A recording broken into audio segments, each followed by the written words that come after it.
ಒಂದ್ಸಲ ಹುಡುಗಿ ಎಷ್ಟು ಕಷ್ಟಪಡ್ತಿದ್ರಂತ ನೋಡಿ. ಬೇರೆ ಪ್ರತಿ ಹೆಣ್ಣಿನ ನೋವು ಹೀಗೆ ಇರುತ್ತೆ. ಇನ್ನು 2-3 ತಿಂಗಳಲ್ಲಿ ನೀವು ಡಾಕ್ಟರ್ ಆಗ್ತೀರಾ. ನೀವು ಆರಿಸ್ಕೊಂಡಿರೋ ಕೆಲಸ ಇದು. ಸರ್, ಆದ್ರೆ ಇಲ್ಲಿ ನೀವಲ್ಲದೆ ಇನ್ಯಾರು ಮಾಡ್ತಾರೆ? ನಿಮ್ಮ ಜೊತೆನೆ ಓದ್ತಿರೋ ಸ್ಟೂಡೆಂಟ್ಸ್ಗೆ ಹೆರಿಗೆ ಮಾಡೋ ಅವಕಾಶ ಆಂಬ್ಯುಲೆನ್ಸಲ್ಲಿ ಅಥವಾ ಹಾಸ್ಪಿಟಲ್ ಸಿಗ್ಬೋದು. ಆದರೆ ನಿಮಗೆ ಈ ದೀಪದ ಬೆಳಕಲ್ಲಿ, ಈ ಗುಡಿಸಲಲ್ಲಿ ಪುಣ್ಯ ಗಳಿಸ್ಕೊಳ್ಳೋ ಅವಕಾಶ ಸಿಕ್ಕಿದೆ. ತಾತ, ಒಂದು ಒಗ್ದಿರೋ ಬಟ್ಟೆ ಕೊಡಿ, ಸ್ವಲ್ಪ ಮೆತ್ತಗಿರ್ಲಿ. ಸರ್, ಪ್ಲೀಸ್ ನೀವೇ ಡೆಲಿವರಿ ಮಾಡಿಸಿ. ಏನಾದರೂ ಹೆಚ್ಚು ಕಮ್ಮಿ ಆದ್ರೆ? ಡಾಕ್ಟರ್ ಆಗಿರೋರು ಪಾಸಿಟಿವ್ ಆಗಿ ಯೋಚನೆ ಮಾಡಿದ್ರೇನೆ ಪೇಷಂಟ್ಗೆ ಧೈರ್ಯ ಬರೋದು. ಹೇಗೆ ಮಾಡೋದು ಅಂತ ಕಷ್ಟದ ಬಗ್ಗೆ ಯೋಚನೆ ಮಾಡಬೇಡಿ. ಅಮ್ಮನ ಹೊಟ್ಟೆಯಿಂದ ಹೊರಗೆ ಬರೋ ಕಾಯ್ತಿರೋ ಆ ಮಗು ಬಗ್ಗೆ ಯೋಚನೆ ಮಾಡಿ.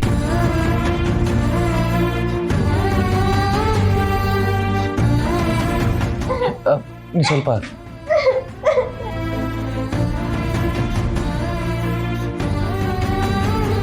ನೋಡಿ, ಓದಿದ್ದು ಕಲ್ತಿದ್ದು ತಿಳುವಳಿಕೆಗೋಸ್ಕರ ಮಾತ್ರ. ಈಗ ಅದ್ರ ಜೊತೆಗೆ ಮನ್ಸಲ್ಲಿ ಮನ್ಸಿಟ್ಟು ಆ ಪುಟ್ಟ ಜೀವ ಉಳಿಸಿ. ಆ ಮಗು ಫಸ್ಟ್ ಟೈಮ್ ಅಳುತ್ತಲ್ಲ, ಅದು ನೀವು ಡಾಕ್ಟರ್ನ ವೃತ್ತಿ ಅಂತ ಆರಿಸ್ಕೊಂಡಿದ್ದಕ್ಕೆ ಜಗತ್ತೇ ಥ್ಯಾಂಕ್ಸ್ ಹೇಳೋ ಮೂಮೆಂಟ್. Go ahead. ಇದು ಬೇಕಾಗಿರೋದು ಡಾಕ್ಟರ್ ಅಲ್ಲ, ಅವಳ ನೋವನ್ನ ಅನುಭವಿಸಿ ಜೊತೆಲಿ ನಿಲ್ಲೋರು ನೀವು. ಧೈರ್ಯವಾಗಿರಿ, ನಿಮ್ಮ ಜೊತೆ ನಾನಿರ್ತೀನಿ.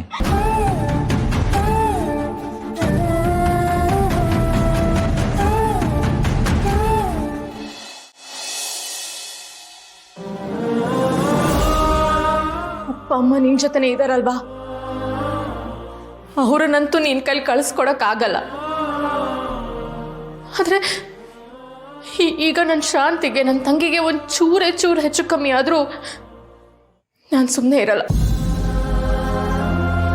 ಇಷ್ಟು ದಿನ ಕೈ ಮುಗ್ದು ಬೇಡ್ಕೋತಿದ್ದೆ ನಿನ್ಗೆ, ಆದ್ರೆ ಈಗ ಕೋಪದಿಂದ ಕೇಳ್ಕೊತಾ ಇದ್ದೀನಿ. ದಯವಿಟ್ಟು ಈ ವಿಚಾರದಲ್ಲಿ ನನಗೆ ಯಾವ ಪರೀಕ್ಷೆನೂ ಮಾಡಬೇಡ.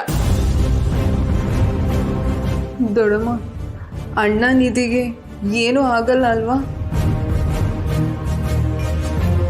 ನಮ್ಮ ಕರ್ಣ ಎಲ್ಲ ಥರದ ಕಷ್ಟಗಳನ್ನ ನೋಡಾಗಿದೆ ಕಂದ. ಅವನು ಈ ಕಂಟಕನ ಎದುರಿಸಿ ನಿಧಿನ ಜೋಪಾನವಾಗಿ ಕರ್ಕೊಂಡು ಬಂದೇ ಬರ್ತಾನೆ.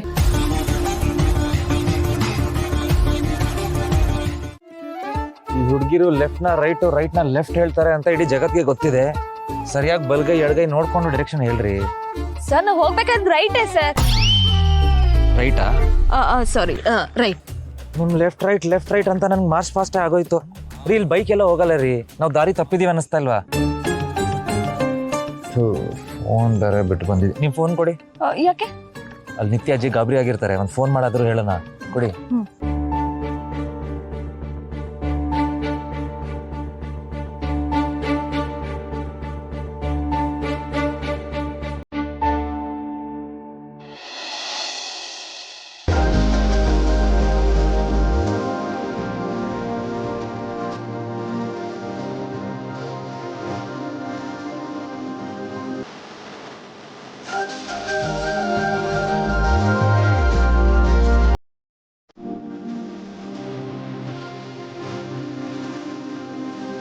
ನೆಟ್ವರ್ಕ್ ಬೇರೆ ಸಿಗ್ತಾ ಇಲ್ಲ.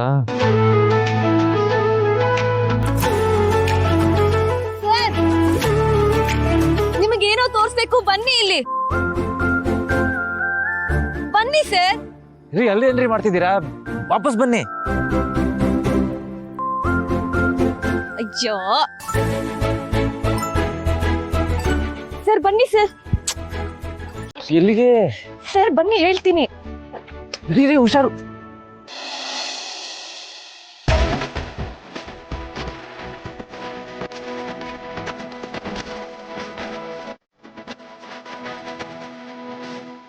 ವಾವ್, ಎಷ್ಟು ಸಕ್ಕತ್ತಾಗಿದೆ ಅಲ್ವಾ ಸರ್? ಹೋಗಿಲ್ಲ ಕಣ್ರಿ, ಒಳ್ಳೆ ಪ್ಲೇಸ್ ಅಲ್ಲೇ ಕಳ್ದೋಗಿದ್ದೀವಿ. ನೀವೆಷ್ಟು ರೊಮ್ಯಾಂಟಿಕ್ ಅಂತ ತೋರ್ಸ್ಕೊಳ್ಳೋಕೋಸ್ಕರ ದಾರಿ ತಪ್ಪು ಅಂತ ಸುಳ್ಳು ಹೇಳ್ತಿರೋದು. ಏನ್ರಿ ಅದು ಮುಣ ಅಂತಿದ್ದೀರಾ? ನಾನೇನೋ ಹೇಳಲ್ಲಪ್ಪ, ಆದ್ರೂ ನಿಮ್ಗೆ ಕೇಳಿಸಿದೆ ಅಂದ್ರೆ ನನ್ ಮನ್ಸಿನ ಮಾತೇನಾದ್ರೂ ಕೇಳಿಸ್ತಾ ಅಂತ. ಕೇಳಿಸ್ಕೋಬೇಕಾದ್ರೆ ನೀವೇ ಕೇಳಿಸ್ಕೊಂಡಿಲ್ಲ, ನಾನೇ ಹೇಳಲ್ಲ. ಸರ್, ಏನಾದ್ರೂ ಹೇಳಿದ್ರಾ? ಇಲ್ಲಪ್ಪ, ನನ್ಗೆ ಅದು ಎಕ್ಸ್ಪೀರಿಯನ್ಸ್ ನಿಮಗೂ ಆಯ್ತಾ ಅಂತ ಕೇಳಿದೆ ಅಷ್ಟೇ.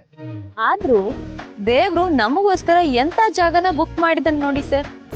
ನೋಡ್ತಾ ಇದ್ರೆ ನೋಡ್ತಾನೆ ಇರ್ಬೇಕನ್ಸತ್ತೆ. ಜಾಗ ಏನೋ ಚೆನ್ನಾಗಿದೆ, ಆದರೆ ಮನೇಲಿ ಎಲ್ಲರೂ ಎಷ್ಟು ಟೆನ್ಷನ್ ಆಗಿದ್ದಾರೆ ಅಂತ ಭಯ ಆಗ್ತಿದೆ.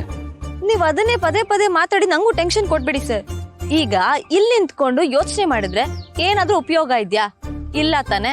ಬನ್ನಿ ಕೂತ್ಕೊಳ್ಳೋಣ. ಬನ್ನಿ ಸರ್.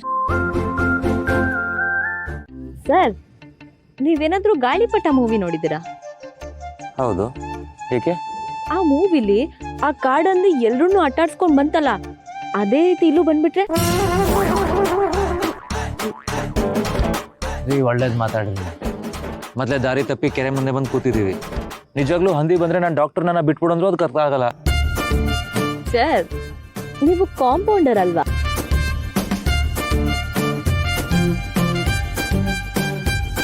ನಿಜವಾಗ್ಲೂ ಥ್ಯಾಂಕ್ಸ್ ಸರ್, ನನ್ನ ಮೇಲೆ ನೀವು ನಂಬಿಕೆ ಇಟ್ಟಿದ್ದಕ್ಕೆ.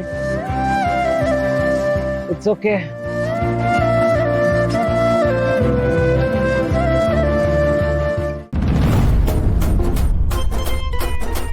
ಅಮ್ಮ, ಏನ್ರಿ ಆಯ್ತು? ಹೊಟ್ಟೆಗೆ ನನ್ನ ಮೇಲೆ ಹೊಟ್ಟೆ ಕಿಚ್ಚು ಸರ್. ಜಗಳ ಆಡ್ತಿವೆ. ಜಗಳನ? ಹಸುವು ಸರ್. ಈಗ ನಾನು ನಿಮ್ಗೋಸ್ಕರ ಏನಾದರೂ ತಿನ್ನಕ್ ತರಬೇಕು ಅಲ್ವಾ? ಸೂಪರ್ ಸರ್ ನೀವು.